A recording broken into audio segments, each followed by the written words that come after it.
Hello friends, welcome to Lakshmi వలోలాస్ kitchen. నేను మే లక్ష్మి.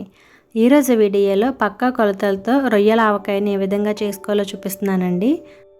చాలామంది ఎప్పటి నుంచో రొయ్యల ఆవకాయ చేయమని అడుగుతున్నారండి. సో ఈరోజు అయితే వీడియో అప్లోడ్ చేస్తున్నాను. ఇది ఎక్కువగా బ్యాచిలర్స్కి ఉపయోగపడుతుందండి. ఎందుకంటే వాళ్ళు ఎక్కువగా కర్రీస్ చేసుకోలేరు కదా.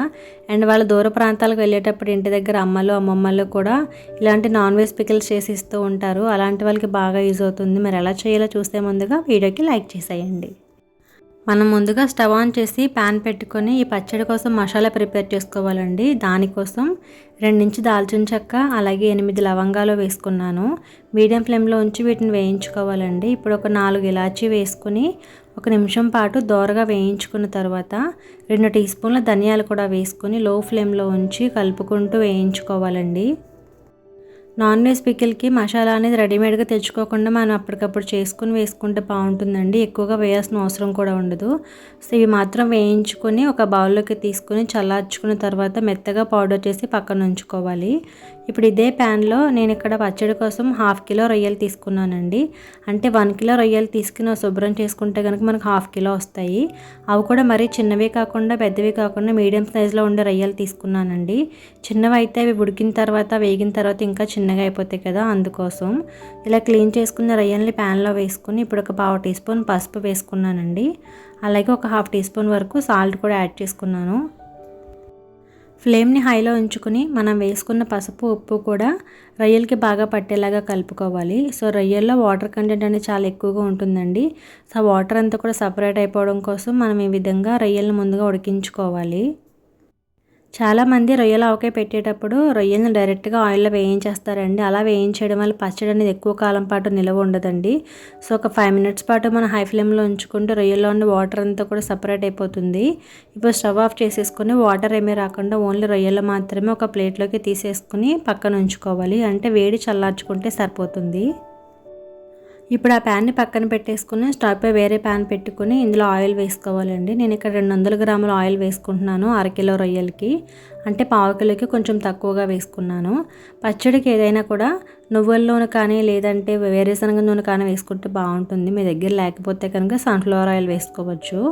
ఆయిల్ బాగా మరిగించుకున్న తర్వాత మనం ముందుగానే ఉడికించి పక్కన పెట్టుకున్న రొయ్యలు ఉన్నాయి కదండి, అవన్నీ కూడా ఆయిల్లో వేసేసుకుని మీడియం ఫ్లేమ్లో ఉంచి వేయించుకోవాలి. ఇక్కడ నేను పల్లె నూనె వాడుతున్నాను కాబట్టి నురుగులాగా వస్తుంది. సో అందుకోసమే లోతుగా ఉండే ప్యాన్ తీసుకోవాలి. ఈ రొయ్యలు మనం ఒక 3 to 4 మినిట్స్ పాటు లో ఫ్లేమ్లో ఉంచుకొని కలుపుకుంటూ వేయించుకోవాలి. పచ్చడి కోసం ఎప్పుడూ కూడా ఏ నాన్ వెజ్ పికిల్కైనా కూడా చికెన్ కానీ మటన్ కానీ రొయ్యలు కానీ ఏదైనా కూడా కొంచెం గట్టిగా వచ్చేలాగా వేయించుకోవాలండి. అంటే క్రిస్పీగా ఉండాలన్నమాట. అలా ఉంటేనే మనకి పచ్చడి నిల్వ ఉంటుంది. విన్నారు కదా, ఇలా వేగితే సరిపోతుంది. ఇప్పుడు వీటిని ఆయిల్లోంచి బౌల్లోకి తీసేసుకొని పక్కన పెట్టుకోవాలి. ఇప్పుడు అదే ఆయిల్లో మీడియం ఫ్లేమ్లో ఉంచుకొని 2 టేబుల్ స్పూన్లు అల్లం వెల్లుల్లి పేస్ట్ వేసుకుంటున్నానండి. అది కూడా ఫ్రెష్గా గ్రైండ్ చేసుకున్నది వేసుకుంటే కనుక బాగుంటుంది. ఎందుకంటే పచ్చడి మనం ఒక రోజులో తినేసేది కాదండి, కొంచెం ఎక్కువ రోజులు నిల్వ ఉంటుంది కాబట్టి ఫ్రెష్గా గ్రైండ్ చేసి వేసుకుంటే బాగుంటుంది. సో అల్లం వెల్లుల్లి పేస్ట్ కూడా మీడియం ఫ్లేమ్లో ఉంచుకొని పచ్చివాసన పోయేంత వరకు 2-3 నిమిషాల పాటు బాగా వేయించుకోవాలండి. అలా వేగిన తర్వాత మనం ముందుగా వేయించి పక్కన పెట్టుకున్న రొయ్యల్ని కూడా ఇందులో వేసేసుకుని మీడియం ఫ్లేమ్లో ఉంచుకొని ఇందులోనే సాల్ట్ కూడా యాడ్ చేయాలండి. 2 టేబుల్ స్పూన్ల సాల్ట్ వేసుకుంటున్నాను.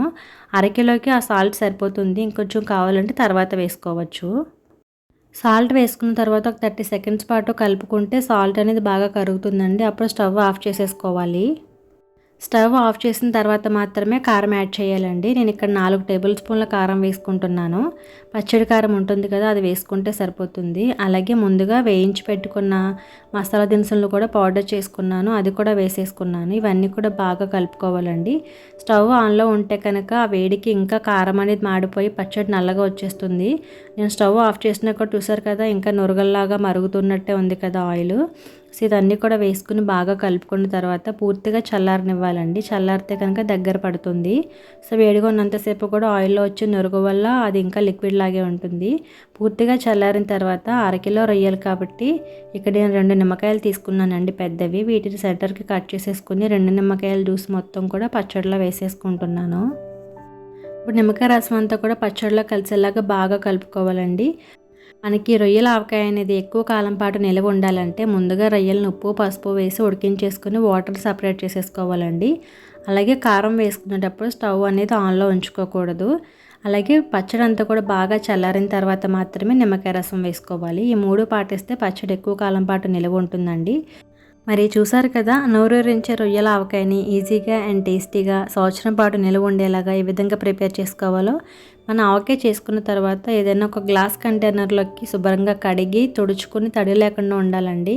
సో అలాంటి కంటైనర్లో వేసుకొని కనుక స్టోర్ చేసుకుంటే చాలా కాలం పాటు నిలువ ఉంటుందండి. నేను మీకు చూపించడం కోసం బౌల్లో వేసుకుంటున్నాను. ఈ రొయ్యల ఆవకాయ చూస్తుంటే మీకు కూడా నోరూరిపోతుంది కదా. మరి ఇంకెందుకు ఆలస్యం, వెంటనే మీరు కూడా ట్రై చేసి మీకు ఎలాగొచ్చిందో నా కామెంట్లో చెప్పండి. నా వీడియోస్ మీరు చూసి మీకు నచ్చి మీరు ట్రై చేసి మీకు ఎలాగొచ్చిందో కామెంట్లో చెప్పారనుకోండి, నేను కూడా చాలా హ్యాపీగా ఫీల్ అవుతాను. మరి వీడియో కనుక నచ్చితే వీడియోకి లైక్ చేసి మీ ఫ్రెండ్స్కి కూడా షేర్ చేయండి. అలాగే ఛానల్ని సబ్స్క్రైబ్ చేయండి. Thank you for watching.